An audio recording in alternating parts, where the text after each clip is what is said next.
बिस्मिल्लाहिर्रहमानिर्रहीम। अस्सलामु अलैकुम सामीन।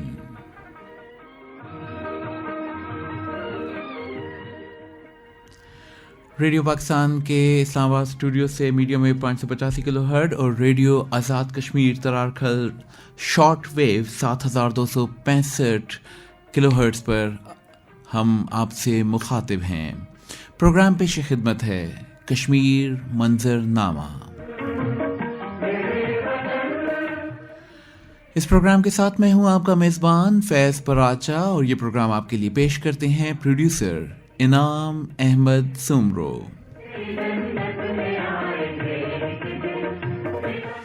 सामीन इकराम, आज के प्रोग्राम में हमें ज्वाइन कर रहे हैं स्टूडियोज़ में माहिर बैनुल अक़वामी उमूर और कश्मीर के मामले पर गहरी नज़र रखे हुए हैं डॉक्टर मुनव्वर हुसैन। डॉक्टर मुनव्वर हुसैन, आपको प्रोग्राम कश्मीर मंजरनामा में खुश आमदीद कहते हैं और अस्सलाम वालेकुम। वालेकुम अस्सलाम। आपका बहुत शुक्रिया कि आपने मदऊ किया। सामीन इकराम, कश्मीर मंजरनामा में हम गुफ्तगू करते हैं जम्मू कश्मीर और मकबूजा जम्मू कश्मीर से मुतालिक ख़बरें, तबसरे और तज्ज़िये। और आज सबसे पहले हम ख़बर से आगाज़ करेंगे कि मकबूजा कश्मीर में भारतीय पुलिस ने 5 बेगुनाह नौजवानों को गिरफ़्तार कर लिया है।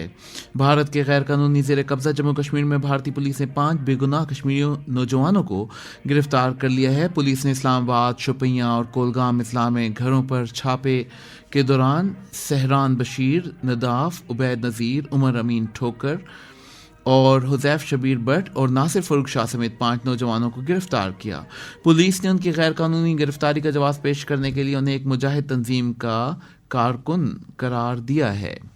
दूसरी जानिब लंदन में यासीन मलिक की हालत इज़ार के हवाले से बरतानवी वज़ीर आज़म को याददाश्त पेश की गई है।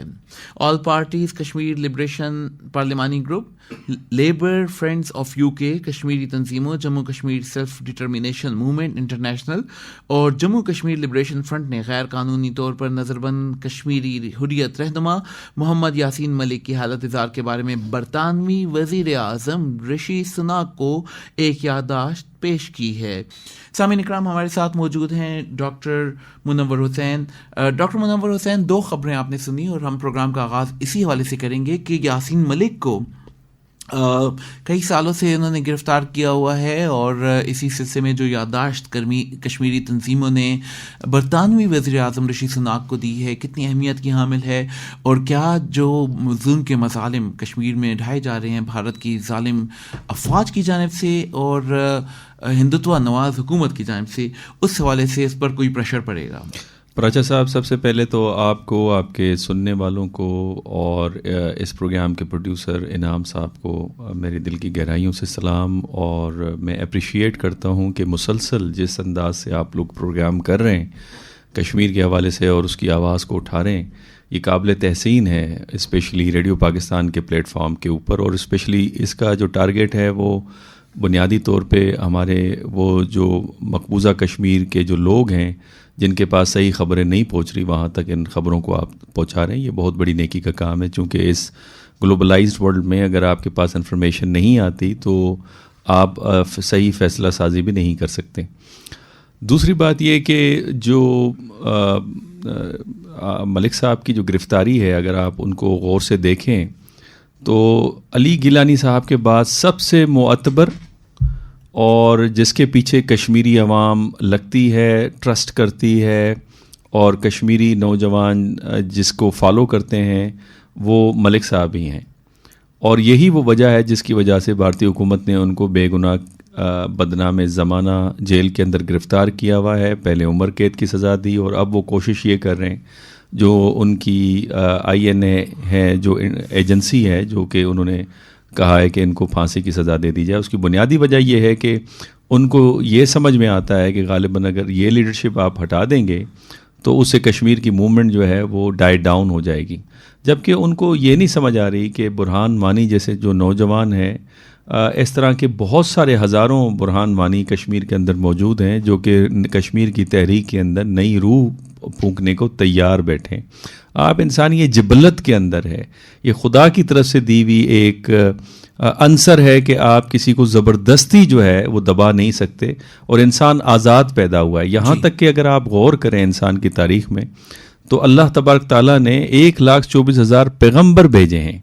और वो क्यों भेजे? हर दफ़ा तब्दील किए। शैतान तो एक ही है, लेकिन अगर आप पैगंबरों को देखें वो तब्दील होते रहें कि ये भी ना हो कि इंसान ये कहे कि एक पैगंबर है और वो एक ही पैगंबर बार बार मैसेज दे रहा है। तो बुनियादी तौर पे इंसान की जबलत के अंदर आज़ादी है।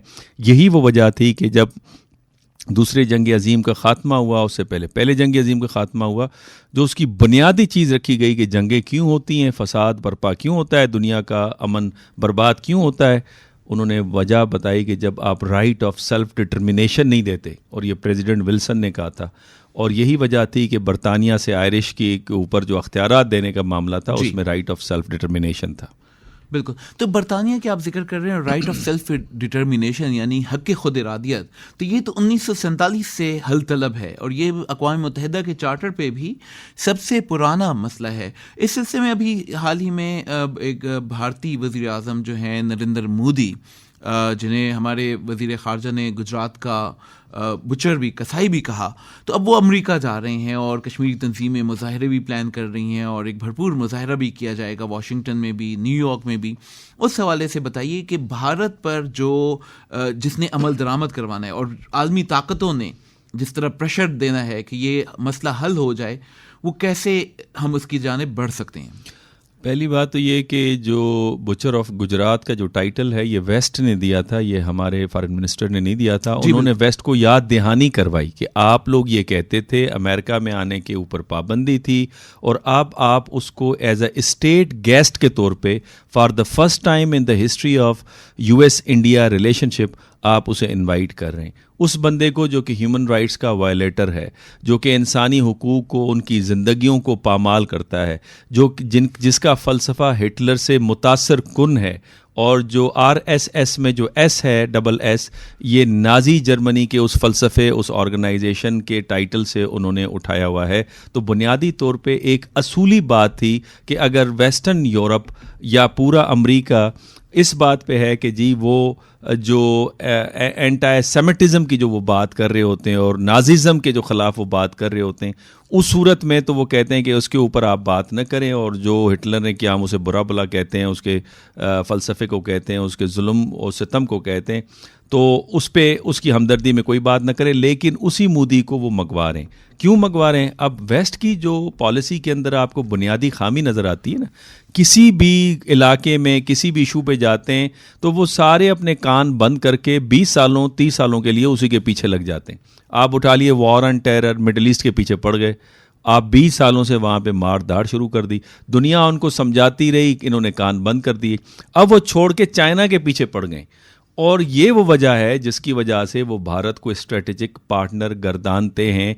4 सिक्योरिटी एग्रीमेंट अमेरिका ने भारत के साथ किए हुए हैं, वो उनके क्वाड का भी हिस्सा है, और अब वो अपनी टेक्नोलॉजी जिसमें साइबर सिक्योरिटी भी शामिल है, एयर स्पेस टेक्नोलॉजी भी शामिल है, इंडस्ट्रियल कॉम्प्लेक्सेस भी शामिल हैं, तो उनको वो दे रहे हैं। अब आप ये देखिए, वो जो हम रियलिज़म के पर्सपेक्टिव से अक्सर आपने स्कॉलर्स को सुना होगा कि अक़वाम के दरमियान में जो रिश्ते नाते होते हैं ना, वो मफादात की बुनियाद पे होते हैं।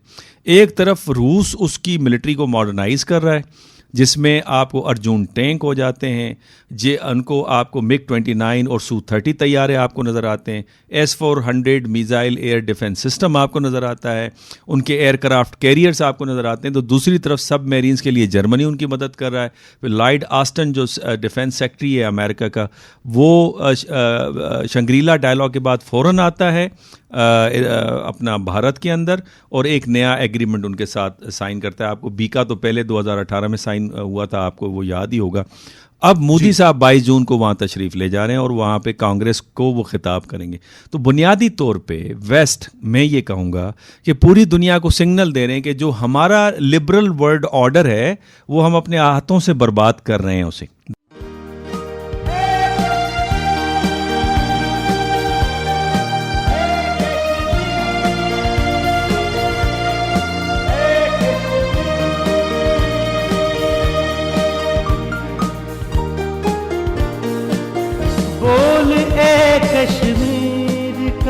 देखेंगे हम, बोल ए कश्मीर कब देखेंगे हम, तेरी आजादी के लहराते अलम, बोल ए कश्मीर कब देखेंगे